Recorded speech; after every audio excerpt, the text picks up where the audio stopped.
Hello, and welcome to another fully live Wednesday Q&A episode of Hacking with Friends. My name is Kody Kinzie. I am a security researcher at Varonis, and today we have our special guest, our special recurring guest, Angelina, on to talk about some cool resources she's put together for aerospace hacking. Angelina, thank you for being on the show again.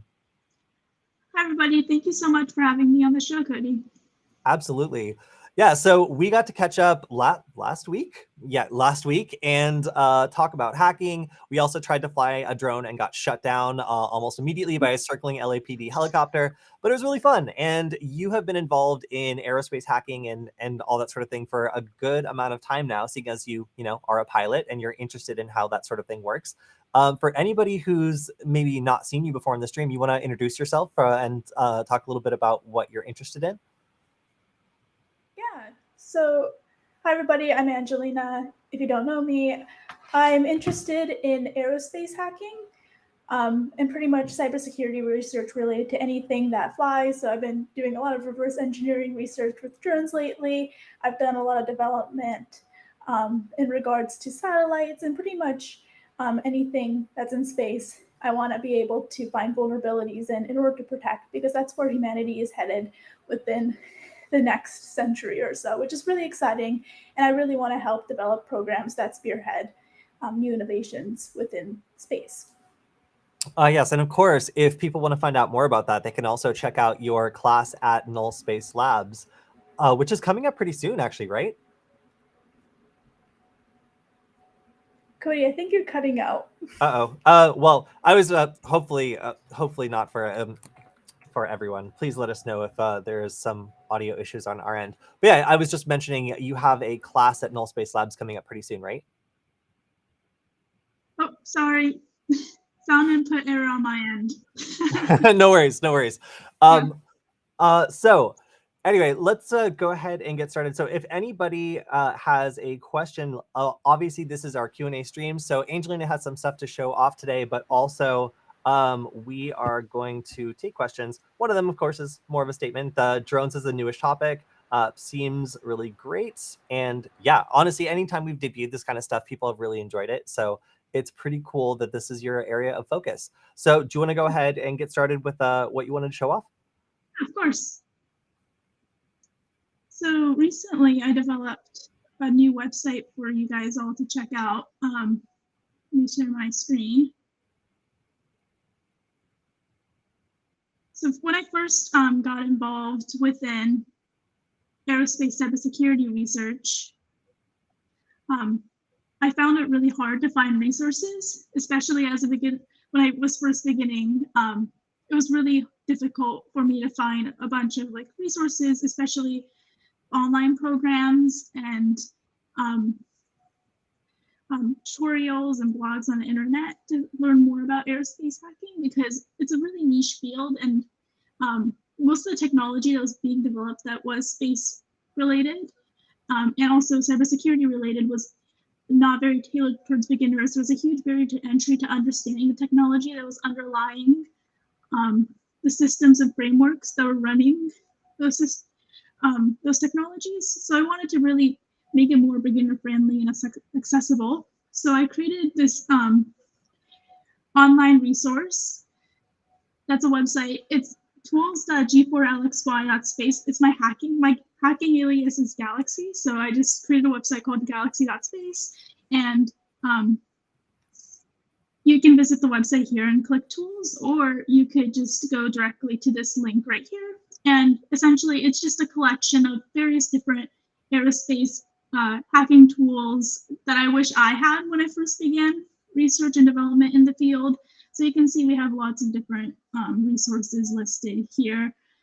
This is just the beginning. I actually want this to be a more community-centered project. These are a brief list of programs I've used in the past that I found helpful, but there's thousands of programs out there in order to help research in this field. Yeah, and pretty much anybody can contribute. It's a GitHub. There's a GitHub repository that has all the underlying data from this. So if you want to contribute to this project, you can just visit the GitHub repository and submit a pull request. And you can see there's also some like interesting tools here. We have things ranging from simulators of aircraft, like the ISS docking simulator. We have satellite data processing software, rocket flight simulators, and you can like facet the information here. So let's say I want to learn more about satellites. I click satellites, and you can see a list of satellite cybersecurity tools. You can go. We have like lots of different tools. We have digital forensics, drones, spacecraft, you name it.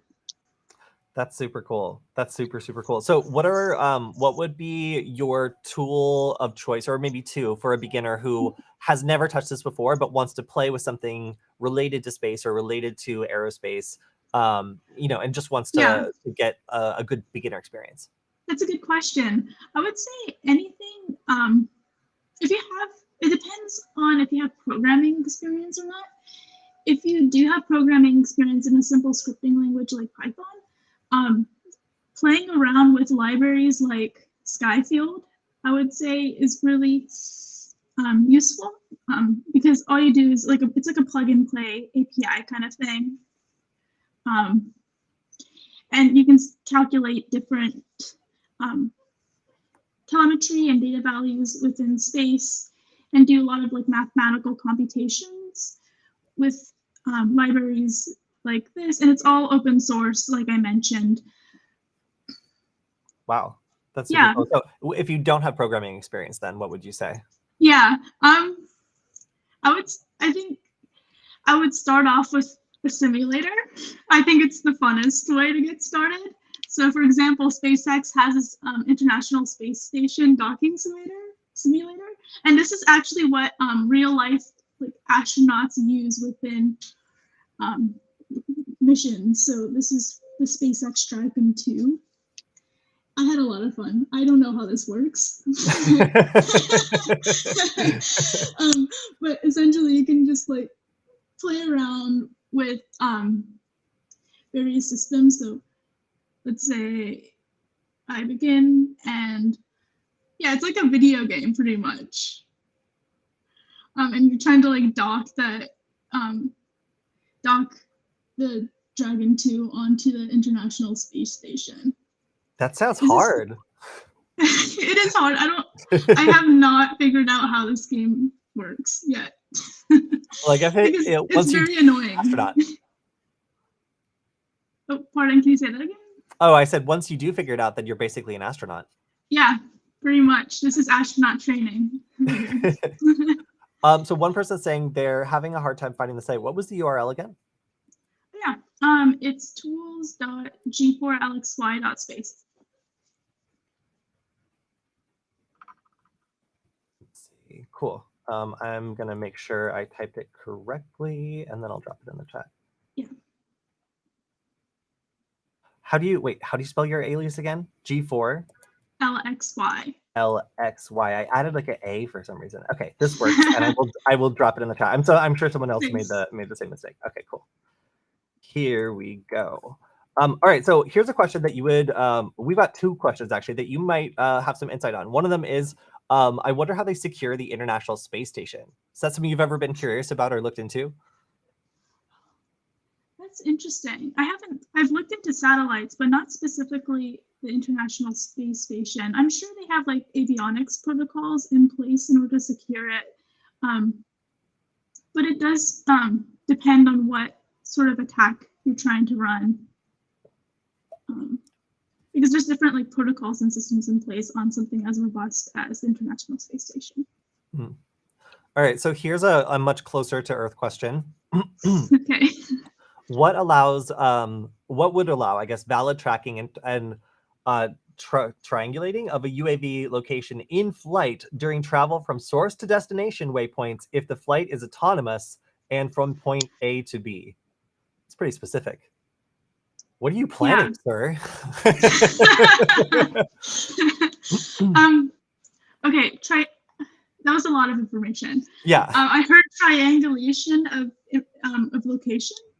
So Okay, there's a couple of things you can do to track down a drone's flight, where it's been in the air or within airspaces.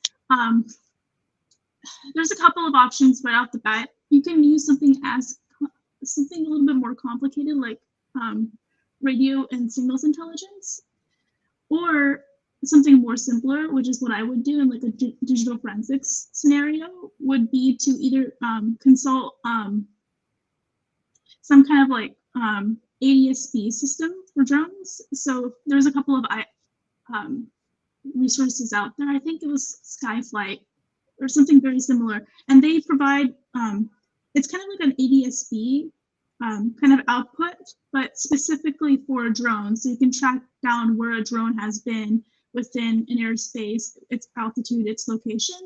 Or you could, if you do have access to the drone, if it's been downed or crashed into something, you could extract information from the SD card and then look through the various different file formats. So you could look through the MP4 files. You can look through the images the drones have taken and then run a metadata analysis on it. So you can run EXIF on the image formats within the drone and try to find out where the location the location was at that specific timestamp in the drone's flight, and various other telemetry data. You can also look through more complicated files like SRT files, which is essentially just metadata of video recordings the drone has taken, and then look into that as well. I'm actually developing a drone forensics tool that does this specifically. So I'll let you know once that tool is out, and hopefully maybe you can use that to help whatever shenanigans. Yeah, so also the advice on this is going to be highly configuration and mission specific. So if you Right, have yeah. if you have a commercial drone that has a drone ADSB turned on and it's running all default, all stock basically, there's a number of different ways to, like relatively easily like figure out where it's going. It's broadcasting information, like you can get its control signal, and the operator is watching the footage live. So like you have like telemetry going between the operator and the drone. So you have all sorts of signals kicking off that are possible to track. Now, if you're talking about like a modified, like hand-built drone that is operating purely on GPS and isn't sending any signals, that's going to be pretty hard to track. It's operating basically in receiver mode only, where it's getting GPS coordinates, but it's not sending telemetry anywhere. A drone that's configured to do this, that's just doing like an A to B route, would indeed be pretty hard to detect because, like it's not sending any signals that are easy to track. So again, highly specific when it comes to the configuration and what the mission would be. An off-the-shelf drone, super easy to track in a number of different ways. However, like a drone that is, like a hand-built drone that isn't sending out signals that are going to allow for easy triangulation, like it's going to be hard to track that just in general. Unless it crashes, then you can probably extract the waypoints and figure out, where it came from and where it's going. Let's see. Here's a question. What is the name of the acronym ASB? Can you provide the correct form, please? ADSB, or is that? What? Yeah, ADSB, Automatic Dependent Surveillance Broadcast. So essentially, it's like a radar system for planes. I'm sure, I don't remember the specific acronym for the drone-specific ADSB, but the concept is still the same. It provides information about aircraft in various different locations.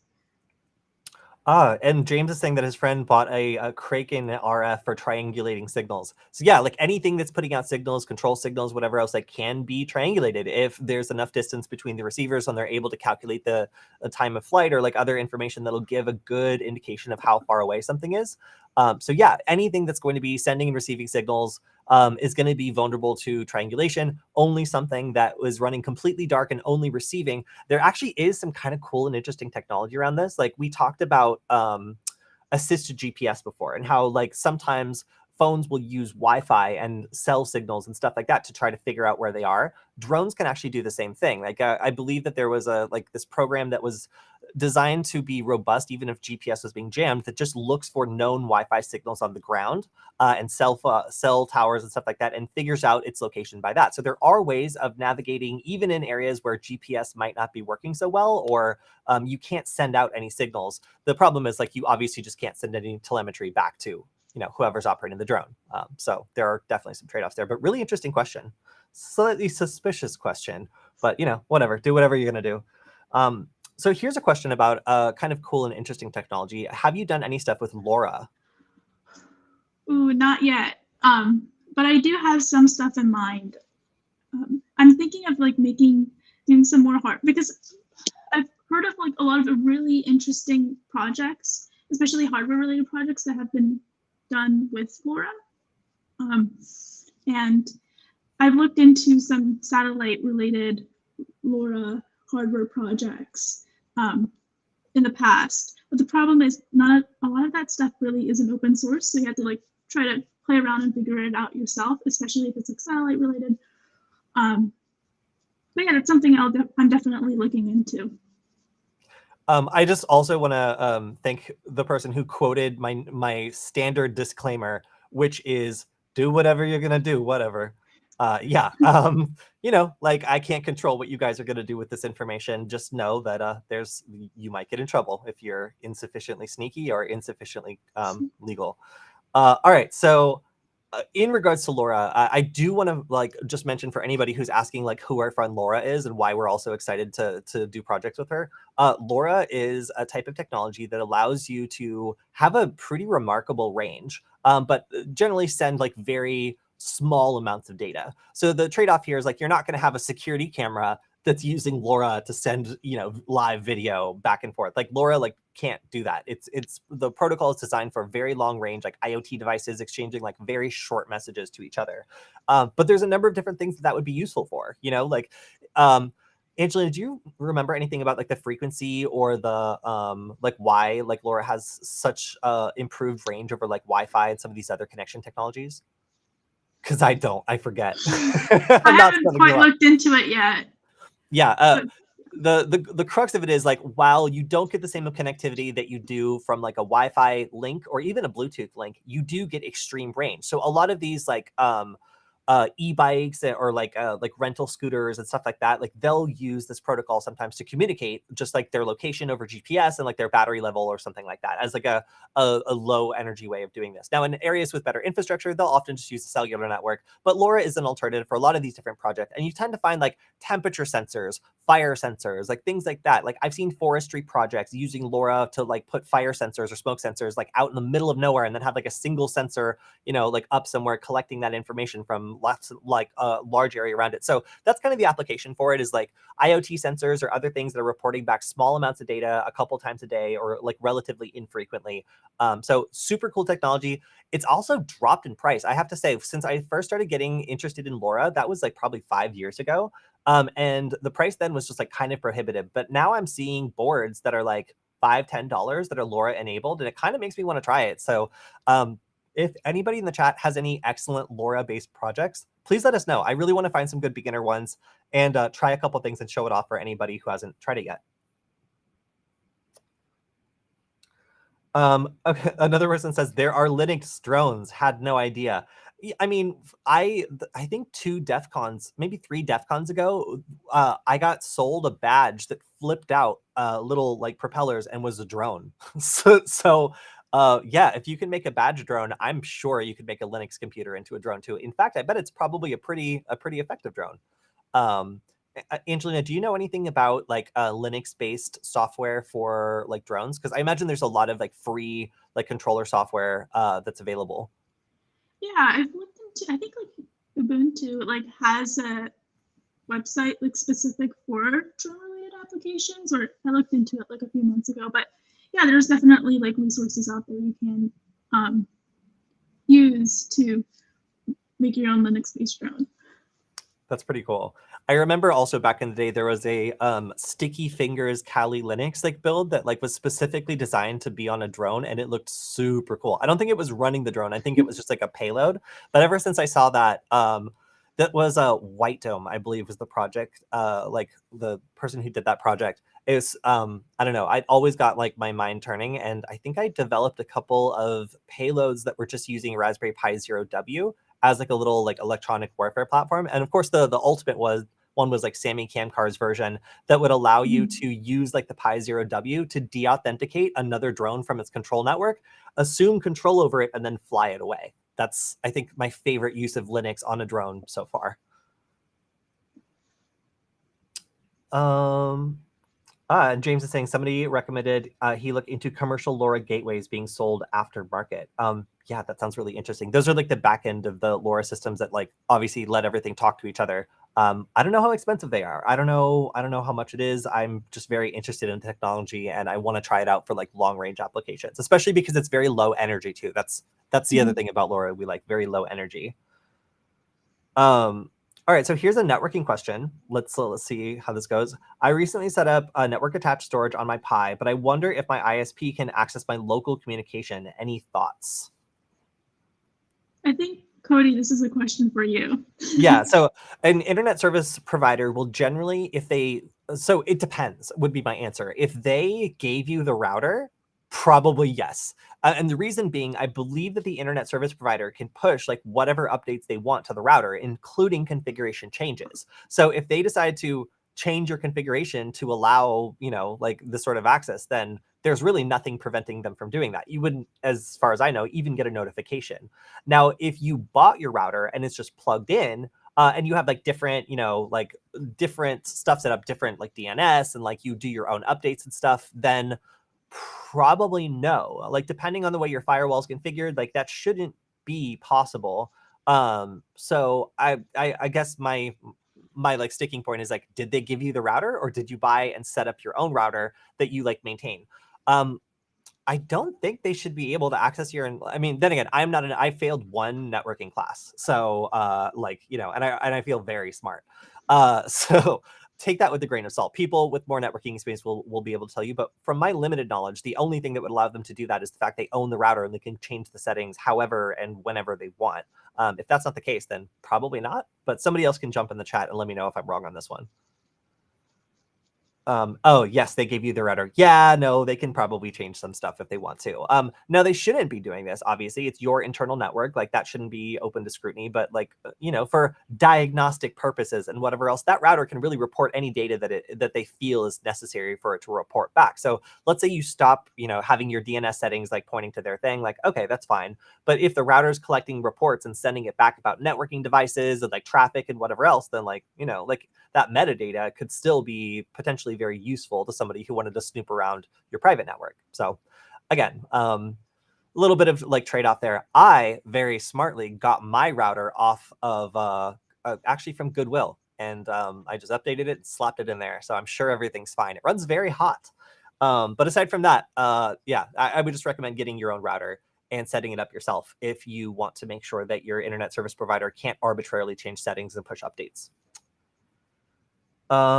Yes, you do have your DNS settings set to the Pi hole. Is that helpful? Yeah. So, I mean, so one thing that I find very funny is like, if you just get your internet service provider's router, they automatically set the DNS to their DNS, and every website that you attempt to resolve, and basically anything you type in the address bar and hit enter will go to them, and they will see it and they will be able to sell it. And there is nothing wrong with that as far as our laws are concerned. That data is up for grabs. So every website you go to, like all that stuff can be tied to you individually and then sold as a package, which gets added to whatever big data bubble about you is out there, and marketed and resold and whatnot. So if you don't want that easy free data flowing to your internet service provider, yes, use something like a Pi hole or use some other source of DNS, because I really don't like the way that like personal internet service providers will take your data and then just sell it. I think it's sketchy and weird. So like, you don't need to be, you don't need to be crazy to the point that you have a VPN over everything. And for example, my work hates that, and I have to reset my password every time I log in with like a sketchy like commercial VPN.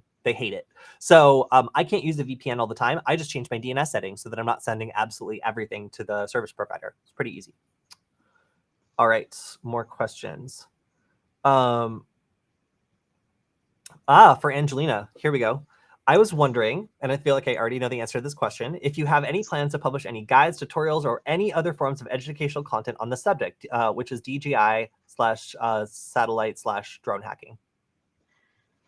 Yeah, I have a lot of plans to release content for everything aerospace hacking related. I've done a little bit of research in the past that I've posted on sites like HackerNoon or Medium. You can check them out. I have like a blog you can check out that hosts some of the resources I posted. But I'm trying to get more into like video related content related to aerospace hacking.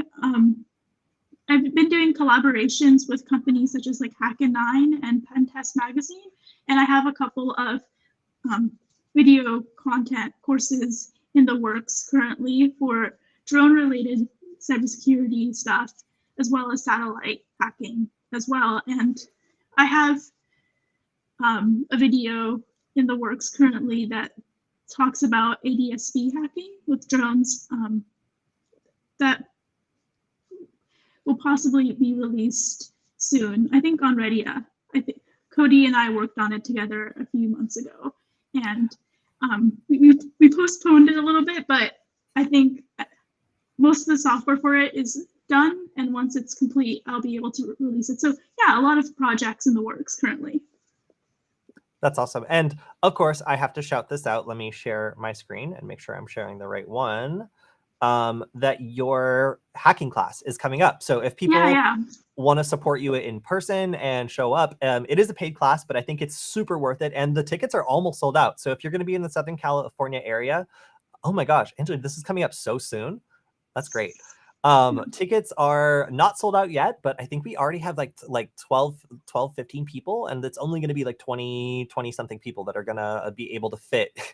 So if you want to check out this class, it's going to be super cool. You need to bring literally a computer with Python 3 installed, which is not very many, requirements here. So definitely check it out if you're in Southern California. If you're going to be mad about this, be mad at me. I told Angelina, maybe don't try streaming this one and just focus on the class and like make sure that everything goes well. I find streaming in like a public hackerspace to be like very difficult and frustrating, and I actually will not personally be at that class because I'm going to be recorded elsewhere. However, like definitely check out this class. It's going to be super fun, and if you don't get to see it this time, we will try to stream it another time. So yeah. Sorry, yes, immediately somebody asked if the class was streamed. I know. I just like, frankly, it's Angelina's first class, like doing it by herself. I don't want to stress her out, and my team isn't going to be available there to do filming. So we want to make sure it's a good experience for everyone. But this class will rise again. Do not worry. We'll figure something out because I know it is a goal. Let's see. All right. So yes, the class is currently in person, but you know what? If there's enough interest, we can definitely do an online class that's like, way cheaper and like has you guys following along and being able to ask questions and stuff. Like I kind of didn't really consider doing a digital version of the class, but frankly, Angelina, if you're interested, I mean, there's several people in the chat who like seem like they would like that. Maybe we could do a repeat of the class that's just a streamed version, and maybe do it a couple days later, or even, I don't know, something like that. Yeah, definitely. Yeah, we'll see how the in-person class goes, and if it goes all smoothly, I'll definitely consider doing an online version of the class as well. Yeah, cool. All right. So I am also going to be doing a class coming up soon, and I wanted to get some feedback from the audience on what types of things you think are good for beginners who are just getting into cybersecurity. So we're going to be doing a cyber camp in the next 2 weeks. And this is going to be featuring both Raspberry Pis, USB nuggets, Wi-Fi nuggets, and a very cool soldering board called the Meow Mixer, which Angelina designed. And we're going to be using Raspberry Pis for most of this, but I want to get some feedback from other people in the audience about what has been a good way of getting someone who's a beginner, maybe like a student or somebody who hasn't tried this sort of thing before, to really feel comfortable like trying out something new with cybersecurity or with ethical hacking. So one of the things that we're focusing on is the soldering and Meow Mixer boards, but also programming, USB scripting, Python basics, Circuit Python, and then also talking about ethics. We don't want anybody at our camp to get arrested. But all these things are, of course, important when you're getting someone who has no experience with hacking, kind of their first taste of what the industry is like. So if you have any Raspberry Pi based projects, or if you have anything that you think is really great for beginners, now I'm planning on teaching some Wi-Fi hacking stuff, and I'm planning on teaching some of the easy tools in Kali Linux just to get a feel for it. But yeah, I've found myself looking for other things I might have missed, because another contribution I really like is that Gandalf.ai, like large language model CTF, where you get to try to trick this thing into revealing information that it's not supposed to reveal. It's probably my favorite little twist that we've put on this. And of course, that can be done in a browser. But seeing as we're doing a lot of this with like Chromebooks and stuff, it's interesting to see what other people have come up with. So if you have any shout outs for interesting and cool beginner projects that use a Raspberry Pi or like a basic Linux computer, I'm all ears, because I think we've done a pretty good job, but I feel like the community might have some gems out there, and I don't want to get all the way up to the camp without at least asking if somebody has like a favorite thing that might end up being the best part of the camp. So that's pretty much it. Just asking if anybody knows of anything that they really like. I've found that there's a lot of cool projects out there, and I've tried to focus on like simple, like Python or like Wi-Fi ones, but I'm sure there's some other cool ones out there too. Let's see. Oh, and somebody wants to get censored. There we go. And also added to the block list of free stream chat. Cool. So here's a question. Does Angelina go to DEF CON? Yeah, I do have plans to go to DEF CON this year. I'll be working alongside Kody, I think at the Hacker Warehouse booth. So yeah, if you want to catch me there, talk about aerospace hacking, anything you want, I'll be willing to talk to anybody that shows up and is willing to talk about cool stuff. Yeah, and I'm hopeful that we'll also be able to do some stuff with the IoT Hacking Village. It's kind of still up in the air, but if we're able to do any workshops or anything like that, then stay tuned and we will announce it as it comes up. I'm hoping, though, that we can do like a couple like quick workshops like in that village just to be able to interact with people and show off some of the things we've been working on. So yeah, I will announce it as it comes up. But yes, Angelina will be going to DEF CON, as will I and a bunch of other people from our crew that you've probably seen on Nullbyte, Hack5, or Security Forward videos. All right, so here's a question about books. What kind of books should someone read for hacking or kind of related books for a beginner? I don't read a lot of books, so Angelina, I might need to rely on you on this one. Yeah, I don't read a lot of books either, but I know people that do read books.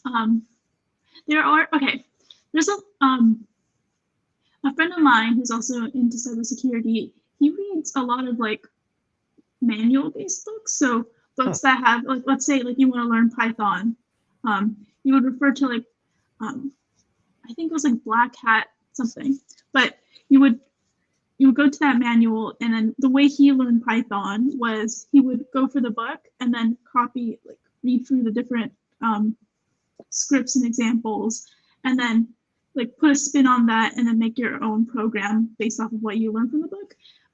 I personally don't use books either, but I think they can also be a great resource. Whenever I do use a book, I use like an ebook because it makes like reading through code a little bit easier. And if I want to like run through a program that's shown as an example in the book, I can just copy paste it rather than like having to type it and then refer to the paper and then having to type it. But yeah, like I think it really depends on the way you learn. Some people are like really visual and they need like something tangible in front of them to learn. Other people just need like an ebook online. Or if you're like me, you can what I used to learn is I just go for like a bunch of blogs or like articles on the internet and then make programs based off of what I learned from there. Yeah, so one of the things that I do, and this is like maybe not completely beginner stuff, but it's stuff that I use to stay current with things that I'm not an expert on. So I subscribe to Patrick Wardle's Patreon, but I literally pay $1 because like I don't I don't have a lot to be like giving out, but I still want to support him. And also he's an excellent macOS researcher who has a really great talent for explaining how these super complicated, like high level attacks work. He's like an ex-NSA guy.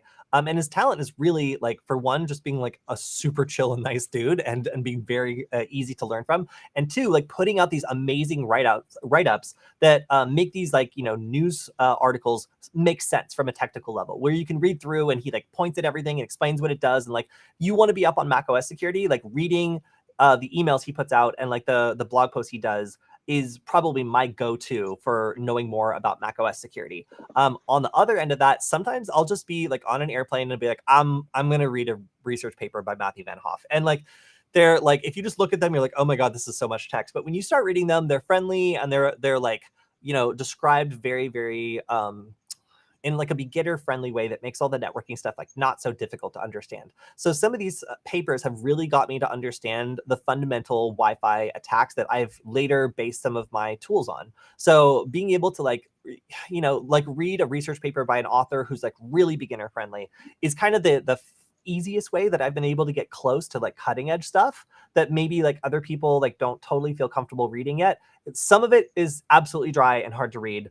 But if you find a good author like Matthew Van Hoff or Patrick Wardle, I think you'll find that also staying up on the bleeding edge, like technical stuff is like not as hard as I used to think it was. Also, Dead Skull says Red Team Field Manual is good. I've actually heard really good feedback about this as well. Red teaming, pen testing, like it's all about like a mindset and like thinking about like how to like go through and solve a problem or accomplish like a kind of a checklist of things that you need to make sure get done.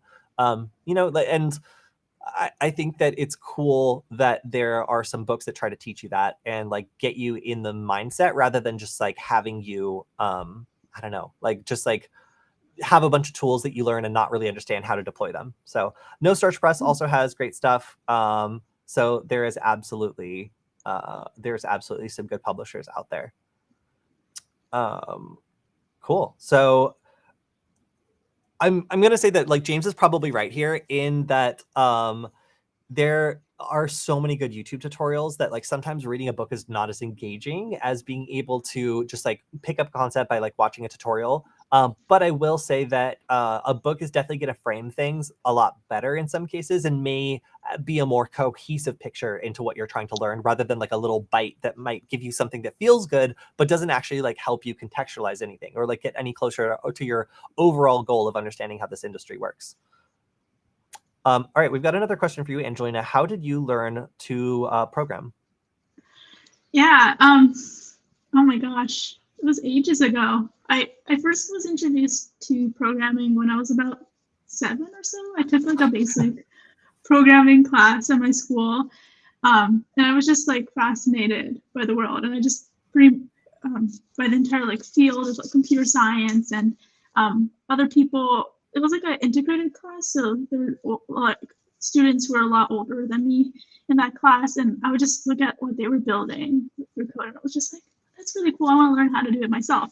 So from there, after that class, I just pretty much taught myself programming languages using like the online resources we mentioned earlier, blogs, articles, YouTube tutorials, and then I think when you're learning a programming language, the best way to really consolidate the topics in your brain is to either do program development or solve algorithms online. So I think solving like either elite code problems, like things that really make you think about a problem and then break it down and then solve that problem, is really good, not just for like learning programming languages, but learning the paradigm behind problem solving, which is imbued throughout like every single programming language you learn.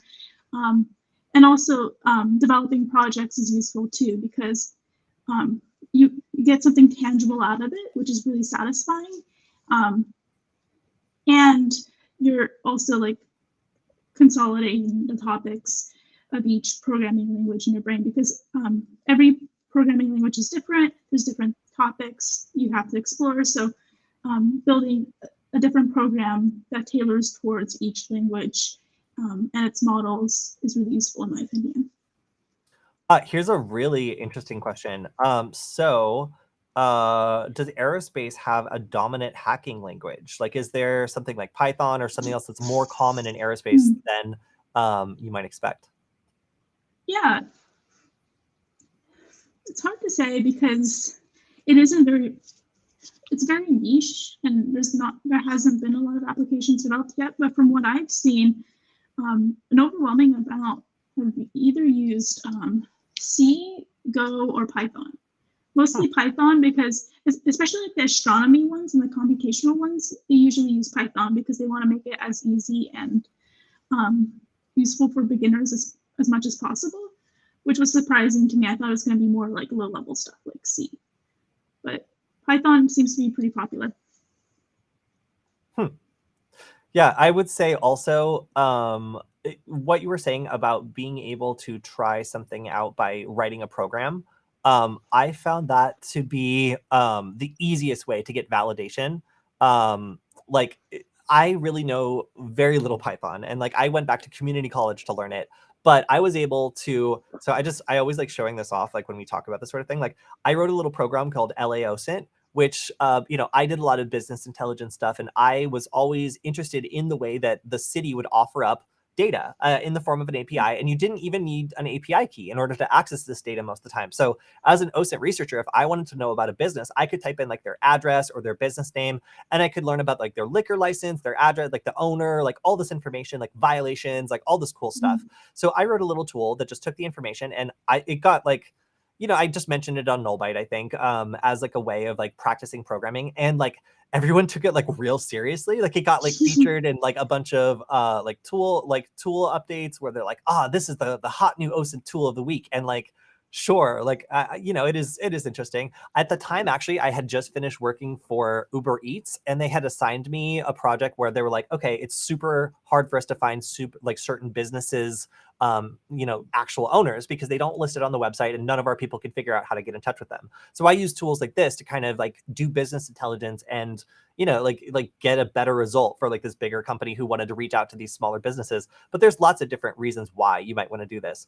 I found it kind of interesting also that it ended up being featured in the OSINT framework, which is currently down. I don't know why, but I always recommend the OSINT framework. It's kind of funny that it got taken down now because a lot of people rely on it. But yeah, so this dumb little project I did ended up getting like a good amount of attention, even though it was just a simple plugin for an API. So if you're just getting started with programming, like sometimes just making a simple little project and releasing it ends up being a lot more beneficial to the people around you than you think, because maybe not everybody has time to go into the weeds of like LA's open data system and pick out the APIs that are the most useful. And that kind of, it wasn't my Python skill. It was me taking a second to try to improve things with the skills I was learning that really made the difference here. So I appreciate that you suggested that, because that's how I learn, is like if I don't make something with the language, I never really know it because I don't come up against the limitations by trying to do something ambitious. And that's really what I need for a programming language to push myself to learn, more, or like have a deeper understanding of it. Yeah, definitely. And also like building projects is a great way to spearhead your influence in the community as well. Just by like sharing a project, you can get in contact with so many other people, like you mentioned.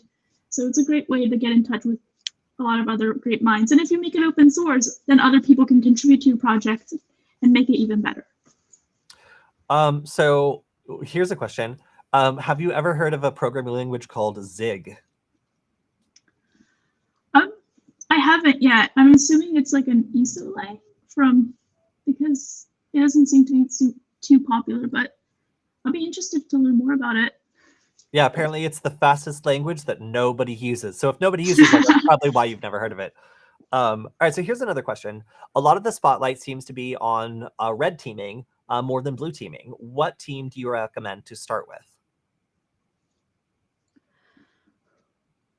Okay. For me personally, I actually started off with the blue team. I don't know if it's just me, but like I don't like breaking stuff. I like amending stuff, which is like I guess counterintuitive when you think of hacker. But yeah, like especially with the aerospace hacking stuff, there's like a lot of, it's mostly defensive from my perspective, or it's like a lot. The barrier to entry is much less steeper if you want to get into the field. If you start off blue teaming, the way I started was I just built like a lot of like reconnaissance and like more defensive type open source tools, like the satellite one I did and the drone reverse engineering research, which was more focused on the defensive side of things.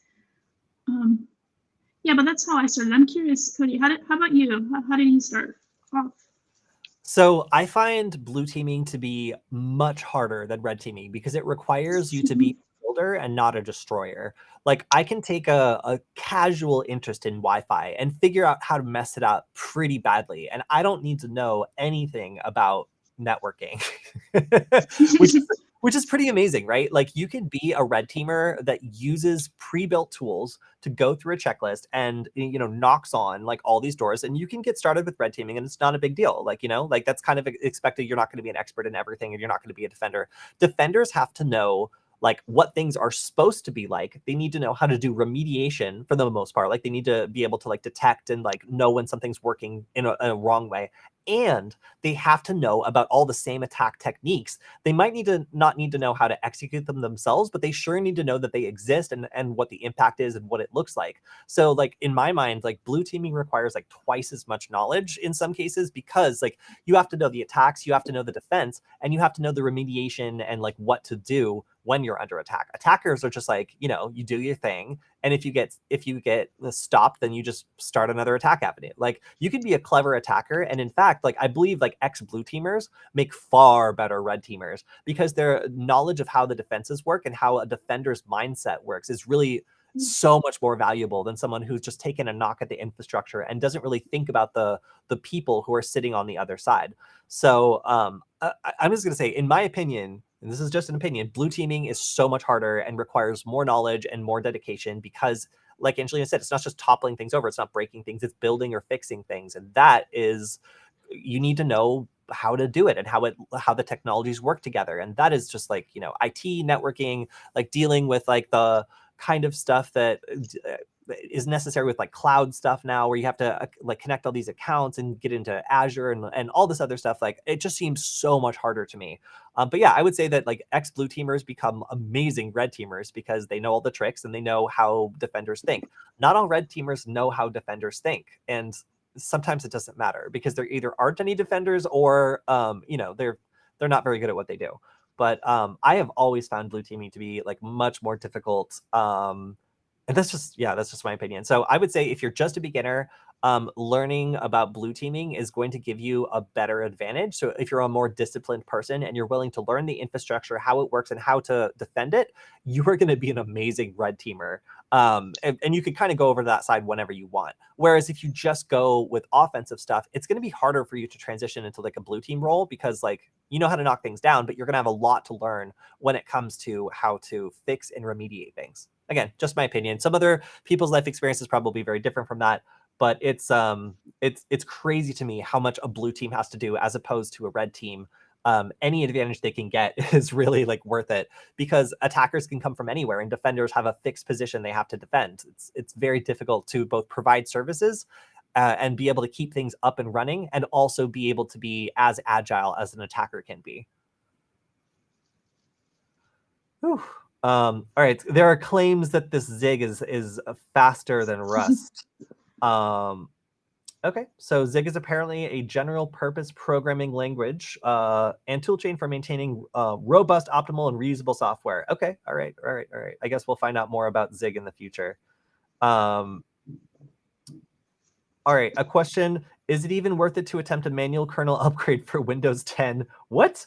Especially in reverse engineering, fileless malware. I don't know. We're talking about aerospace hacking, but that is a good question. I will try to bring on someone who does know, but I'm not a reverse engineer, and I believe Angelina is not either, so probably can't contribute to that.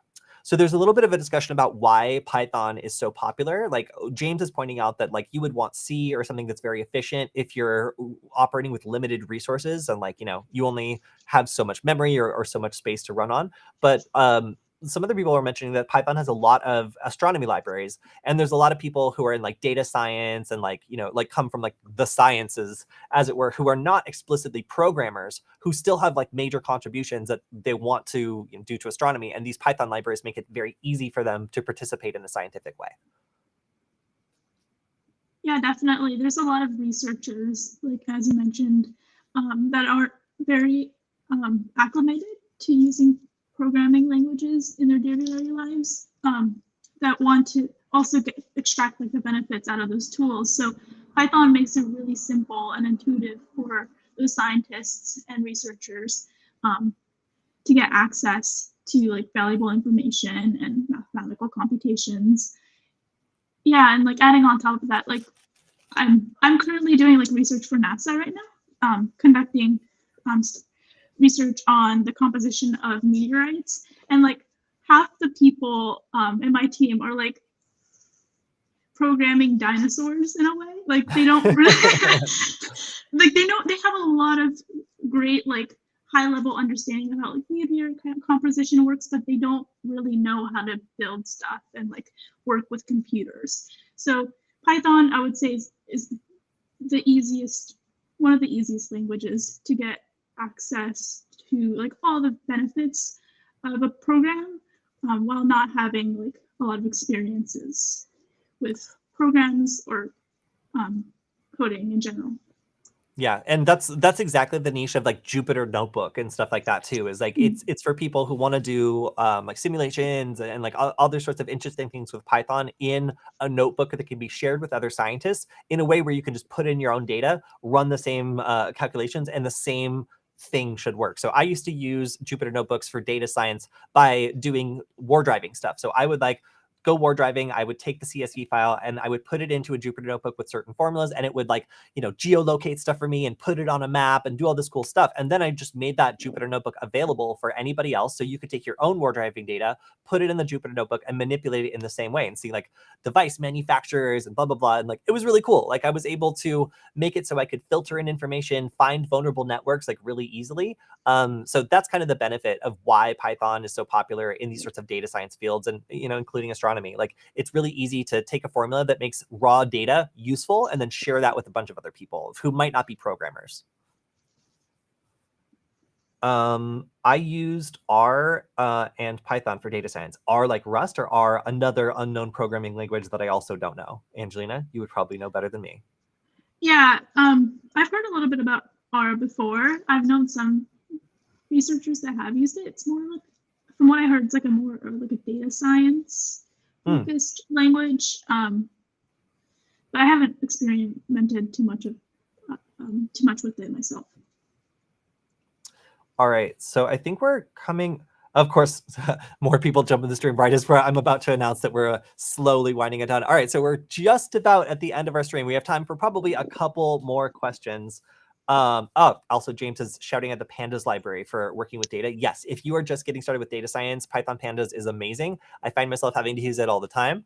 And it is a great resource for getting started with data science. Let's see. So one thing I wanted to shout out per always, I see that there's people actively continuing the discussion on the Discord server. So if you haven't checked it out already, we made a Discord server. You can join it by going to, I'll type it, nuggets.lol. And a lot of the time, if you don't have time to ask a question, if you want to have someone in our community take a whack at answering it too, or if you want to keep up with the stuff we're going to be talking about this week, like the story that James dropped in about how hackers were able to spoof verified messages in order to do some pretty sneaky phishing, then you should definitely join and check it out. There is also a spot specifically for talking about the live Q&A questions. So if you have a question that has not been answered, drop it here, where we've answered, I believe, all of these questions so far, including the very interesting Yagi smartphone distance question by James, which some other people jumped in as well. But we did a stream on this, and it was pretty cool. So, all right, I think that's all the time. Tell me the best resources for hacking. Go to check out Nullbyte. There you go. Link is not working. Nugget.lol. This is working, you guys. Connection is not secure. Of course. Continue to site. see if it works. Oh my gosh, maybe you're right. Maybe it's not working. Okay, well, if it's not working, I'll just generate another link. That's funny though. Thank you for pointing that out. Ow, it was just working last week. Oh no, wait, it is working. It redirected. It's you, it's not me. Okay, cool. All right, so Angelina, thank you for being on the stream again. And is there anything that people should look out for in the next couple of weeks, if they want to follow you, that is? Yeah, so I have this new site now you can check out that uses my alias at g4lxy.space. I'll be posting pretty much all my projects and articles there if you want to keep in touch or be updated by all my aerospace cybersecurity projects. Currently, I'm still finishing up the drone forensics platform I'm building. Turns out it's a lot more complicated than I initially thought it would be, but it's almost done. Yeah, and also I'll keep adding more tools to this aerospace resource hub as well. And I encourage you guys, if you guys have any tools in mind that you want to add or you've heard of in the past, I would encourage you guys to contribute to the GitHub.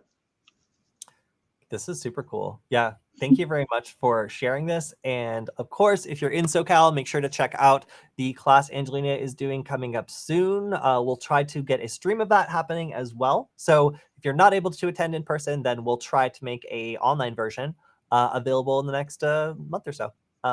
Thank you to everybody who's on the stream today. Lots of excellent questions. And we'll have Angelina back again soon, I am sure. So thank you, everyone. We'll see you on Friday for our news Q&A stream. And of course, as we have to do every week, big shout out to Veronis for letting us do the stream, letting us have letting us have Angelina on. Yes, make sure to go to veronis.com/Kody. That's Kody if you want to show your support. They do check to make sure the people are clicking on that link, and it helps us produce the stream and get to go live with you every week. So, yeah, thank you, everyone. We'll see you on Friday, and have a good one.